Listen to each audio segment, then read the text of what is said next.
जो काम करता है उतनी गाली देते हैं। अब तो हिटलर तक पहुंच गए हैं। लेकिन बार बार मैं ये बात कहता हूं और आप सबके साथ कह रहा हूं, और ये स्पीच जब अपलोड होगी तो दुनिया सुनेगी इसको। जब ऊपर वाला तय कर लेता है कि आपको जलील करना है, तो फिर दुनिया की कोई ताकत नहीं रोक सकती है। कुरान मजीद के अंदर एक आयत है, उस आयत को पढ़ देता हूं मैं। ज़िलमन तशहु अलमन तशहु, अर्थात आपको जिल्लत देने वाला भी वही है और इज्जत देने वाला भी वही है। जिन लोगों की समझ में नहीं आ रहा था, ऊपर वाले को लगा शायद ये ठीक हो जाएंगे। 2014 से 2019 तक भरपूर गालियां, जगह जगह उसको, उसके ऊपर अटैक, उसकी फैमिली पे अटैक, उसकी बीवी पे अटैक, उसके चरित्र का हनन किया। ऊपर वाले को समझ में आ गया कि एक से काम नहीं चलेगा।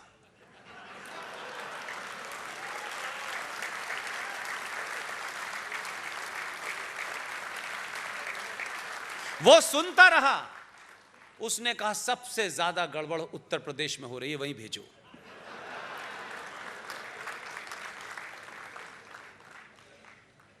दो 2019 में कुछ लोग देश छोड़ के जाने वाले थे, गए नहीं।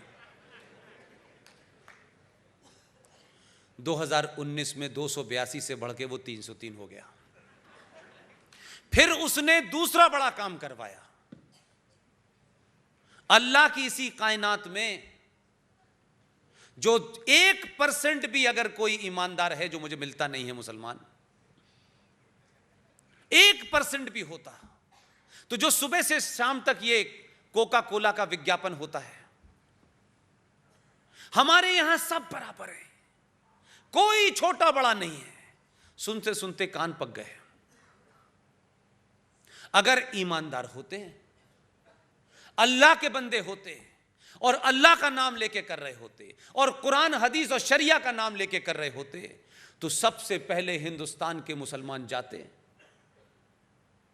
और जम्मू कश्मीर सरकार में वो फ्रॉड अब्दुल्ला और महबूब मुफ्ती के गोली मार देते हैं। उस महिला ने, उस अब्दुल्ला ने और उसके बाप ने इस्लाम के नाम पर, कुरान के नाम पर, अल्लाह की पैदा की हुई मखलूक कहते हैं supreme creation of the God, that is human being. उसमें फर्क नहीं हो सकता, यह उनका क्लेम है। उसी मखलूक के अंदर, उसी सुप्रीम क्रिएशन, उसी ह्यूमन बीइंग के अंदर एक राज ने, क्योंकि मेजॉरिटी मुसलमानों की थी, संविधान उनका था, सब कुछ था, आपने वाल्मीकियों से कहा कि तुम्हारी नस्लों की नस्लें आ जाएं, लेकिन जम्मू कश्मीर राज्य में तुम्हें नौकरी भंगी की मिलेगी। बहुत ताकत थी, हर मौसम में स्कार्फ बांध के घूमती हैं वो, बहुत चिल्लाती थी वो। हमसे विशेष लगाव था, इसलिए अपने राज्य में कई बार हमें आने से रोक दिया उन्होंने। उन सबको लगता है कि हम ही ने उनका बड़ा नुकसान कर दिया है। बहुत सारा हमें एजेंट बताया, कभी इसका एजेंट, कभी उसका एजेंट। कई बार अपने स्पीचेस में उन्होंने जिक्र कर दिया। उनके वालिद साहब अब नहीं रहे, वो भी बड़ा जिक्र करते थे, क्योंकि 35 की तकलीफ हम ही लोगों ने उन्हें दी थी। बहुत कहती थी वो, ये हो जाएगा, वो हो जाएगा, अगर 35 पे हटाया तो जम्मू कश्मीर में तिरंगा उठाने वाला नहीं मिलेगा, ये बारूद से खेल रहे हो, ये इससे खेल रहे हो। ये उससे सुनते सुनते दिमाग खराब हो गया। इसलिए सोच समझ के गाली देनी चाहिए। ये 1947 नहीं है, ना बापू हैं और ना विजनरी है। ये 2020 का भारत है। बापू के प्रदेश के 2 चेले आए हुए हैं।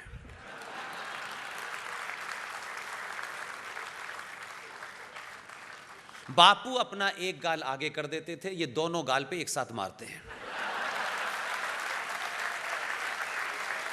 देश 70 साल से इसका इंतजार कर रहा है और ये पूछ भी नहीं रहे कि क्यों मारा है। क्योंकि तुम्हें खुद एहसास हो जाएगा क्यों मारा है। इसलिए 370 और 35A भारत के संविधान से हटी, जम्मू कश्मीर से हटी। जम्मू कश्मीर सच मानों में अब भारत का अभिन्न अंग है।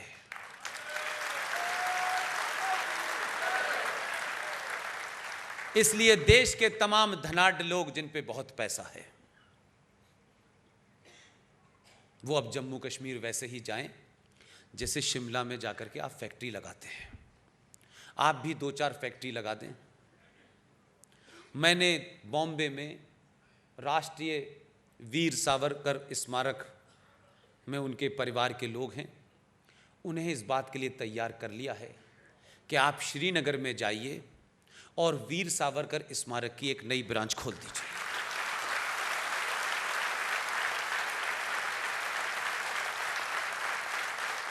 और वीर सावरकर की जब वहां ब्रांच खुलेगी, उनका साहित्य पढ़ाया जाएगा, तो यकीन मानिए वहां शिवाजी पैदा होंगे, बुरहान वानी नहीं पैदा होगा। और मैं क्यों कह रहा हूं कि शिवाजी पैदा होंगे? अगर शिवाजी का यह इतिहास आपको पढ़ाया जाता, पूना में शायद वो दिवस मनाया जाता है। पिछली बार कुछ लोगों ने मुझे वहां आमंत्रित किया था, मैं बोला भी, और उस वक्त भी मैंने यही बात रिपीट की थी जो मैं आज आपके सामने करना चाहता हूं। अगर शिवाजी ने अफजल खान का वध कैसे किया, अगर यह आपको पढ़ाया जाता तो अफजल गुरु पैदा नहीं होता।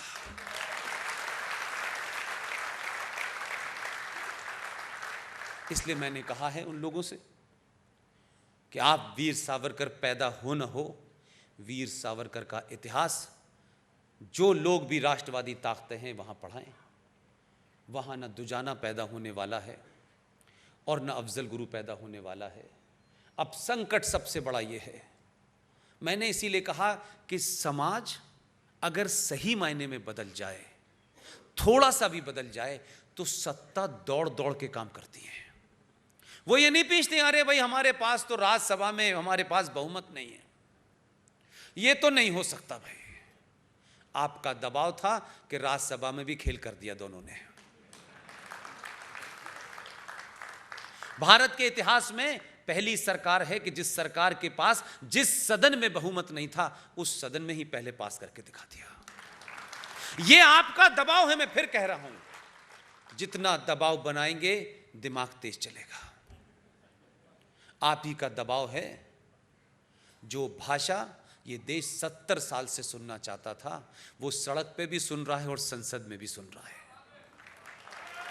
तकलीफ जिन लोगों के है, जिन लोगों ने आज शाहीन बाग, लखनऊ के घंटाघर, अलीगढ़, रामपुर में जहां जहां सड़कों पे लोग बैठे हैं, वो सड़कों पे ही बैठेंगे। उन्होंने सही पहचान कर ली है अपनी। इसलिए ये देश अब किसी माई के लाल से डर के नहीं चलेगा। अगर इस देश को कुछ लोग अपनी गिनती और सड़कों पे खड़े होकर के कत्लो गारत करके डराने की कोशिश कर रहे हैं, तो उन्हें ध्यान रखें। हमारे एक पूर्वज हैं,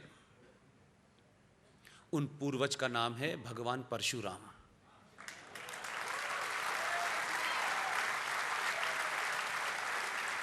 मैं ये बात सब इसलिए आपसे करना चाहता हूं, आप अपने अंदर से किसी किस्म के डर और कमजोरी को निकाल दीजिए। आप क्या हैं इसका जिस दिन भी एहसास हो गया, आपको इस देश में न AK-47 उठानी है, न कोई तलवार उठानी है, न चाकू उठाना है। आप अपने इतिहास को जान करके सही मायने में आप सनातनी हो जाइए। जरा से सनातनी क्या हुए हैं, लोग आपको डरा रहे हैं। उन्हें बताइए कि भगवान परशुराम ने क्या कहा था। नहीं मालूम तो मैं बता देता हूं। भगवान परशुराम ने कहा था कि अगर तुम्हारा दुश्मन, और तुम्हें यह एहसास हो जाए कि उस दुश्मन से तुम्हारी जान को खतरा है, इससे पहले कि वो सोचे, पलक झपते ही उसकी गर्दन अलग कर देना।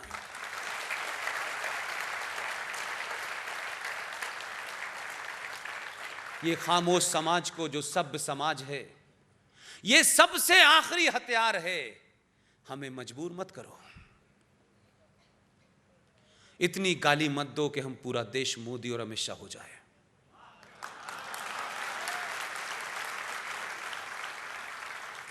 ये मोदी और अमित शाह कोई आदमी का नाम नहीं है,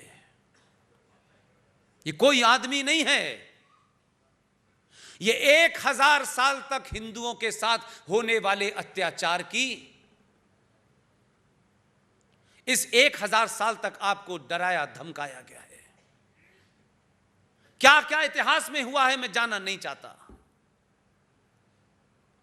आज के भारत के 90 करोड़ हिंदुओं की एक खुटी है जिस पे उन्होंने इस सब को लटका दिया है। उस खुटी का नाम है नरेंद्र मोदी। उनको लगता है कि आज इतने सालों के बाद सब कुछ अब इसी को करना है, हमने सब कुछ ठेका इसी को दे दिया है। हम सभ्यता के साथ रहना चाहते हैं, लेकिन अब किसी गलत फहमी में भारत नहीं रहना चाहता और ना ही रहना चाहिए। आप अपने बच्चों को मिनरल वाटर पिलाते हैं, उन्हें पॉल्यूटेड हवा ना मिले एक विशेष किस्म का एसी भी खरीदते हैं। इतना सब कुछ बचाने वाले परिवार के लोग, हमारे माता पिता, कभी ये नहीं सोचते कि जाने से पहले हम कौन सा भारत इनको दे के जाना चाहते हैं। हम दो, हमारे दो आपने आत्मसात कर लिया है, लेकिन ये पंचर जोड़ने वालों की भीड़ जिस दिन खड़ी होगी, ये भूखे नंगे लोग जिस वक्त हमला करेंगे, कोई पुलिस आपको नहीं बचा सकती। ये कानून, ये पुलिस, ये आर्मी, ये व्यवस्था, ये जितनी चीजें हैं, ये एक आदर्श समाज के लिए हैं। लेकिन जब समाज भीड़ तंत्र में तब्दील हो जाए और फैसले सड़कों पे तय करने लगे कि हम संसद नहीं मानेंगे, हम सुप्रीम कोर्ट नहीं मानेंगे, और नारों के अंदर, स्पीचों में यह कहा जाने लगे कि हमने अपने बच्चों को लोरियां नहीं सिखाई हैं, हमने अपने बच्चों को ट्विंकल ट्विंकल लिटिल स्टार नहीं सुनाया है। आपका विरोध सीएए के ऊपर जायज है या नाजायज है, यह बहस का मुद्दा नहीं है। आपको विरोध करने का अधिकार है, इसमें भी कोई बात नहीं है। लेकिन आप उस विरोध की आड़ में अगर ये नारा लगा रहे हैं कि हमने अपने बच्चों को करबला में कैसे शहादत दी जाती है ये सिखाया है, तो जिन्हें करबला के बारे में पता नहीं है, मैं उनसे पूछना चाहता हूं, थोड़ी शर्म करो। करबला में तुमने प्रॉफिट मोहम्मद के नवासों को कलमा पढ़ पढ़ के मारा है, उनके खानदान को तबाह किया है तुमने। और सच जानना चाहते हो, करबला में जब तुम मार रहे थे तो वहां कोई रामलाल श्यामलाल नहीं था, ना आरएसएस की ब्रांच थी, ना विश्व हिंदू परिषद की ब्रांच थी। तुम आयतों का और कलमों का और कुरान का सहारा लेकर के अपने ही भाइयों को मार रहे थे, और वो तमाम लोग चिल्ला चिल्ला के कह रहे थे कि है कोई हमें बचाने वाला जो हमारी आवाज सुने। इतिहास को सही तरह पढ़िए, मेरे हक में है या किसके हक में है, इस तरीके से इतिहास मत पढ़िए। मेरे खिलाफ भी है तब भी उसे पढ़िए। यह आवाज हिंदुस्तान पहुंची और हिंदुस्तान से सनातनी हिंदू ब्राह्मणों की फौज वहां गई। जब तक पहुंचे तब तक मोहम्मद साहब के खानदान के तमाम लोगों को मारा जा चुका था। आपको पता है उन्हें क्या कहते हैं? वो जीवित लोग आज भारत में हैं। भारत के अंदर उन्हें हुसैनी ब्राह्मण कहा जाता है। आज भी वो लोग जीवित हैं, उनकी नस्लें जीवित हैं। तो हमें मत बताओ कि करबला में क्या हुआ था। तुमने अपना करबला में क्या किरदार था कि तुम शैतान के साथ खड़े थे, इंसाफ के साथ नहीं खड़े थे। और तुम अगर ये कहते हो कि जो हश्र हिटलर का हुआ था वही होगा, तो माफ करना, ये कहने में अच्छा लगता है, तय करो कि अब किसका हाल क्या होने वाला है। ये जो युवा पीढ़ी है सनातनी, ये जो बच्चे बच्चियां हैं 20 साल के, 21 साल के, 22 साल के, इनको हमारे बुजुर्गों ने और हमारी पीढ़ी ने इनको सच बात नहीं बताई। इनको हमेशा रियलिटी से दूर रखने की कोशिश की, ताकि इनको सच्चाई पता चल जाएगी तो कहीं ये फंस ना जाएं, किसी वजह से कोई इनको कंफ्यूजन ना हो जाए और ये किसी गड़बड़ में ना चले जाएं।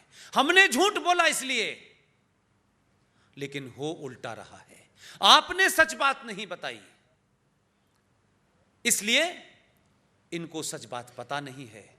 इसलिए बहुत सारे बच्चे बिना जाने, बिना सच को समझे, बिना उस इतिहास को जाने लव जिहाद के शिकार हो रहे हैं।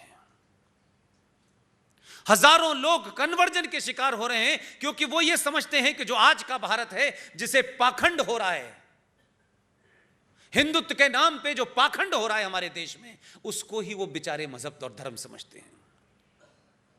सनातन शुद्ध साइंस है, विज्ञान है, अनंत काल से है, अनंत काल तक रहेगा। सब कुछ बताया गया है। दिल्ली से मेरे एक दोस्त, जिनके नाम से वाकिफ था, यहां आकर के मुझे पता चला उनमें अद्भुत क्षमता और ज्ञान है। साधारण से व्यक्ति हैं। सनातन में क्या खाना है, कब खाना है, कैसे खाना है, सब कुछ बड़े विस्तार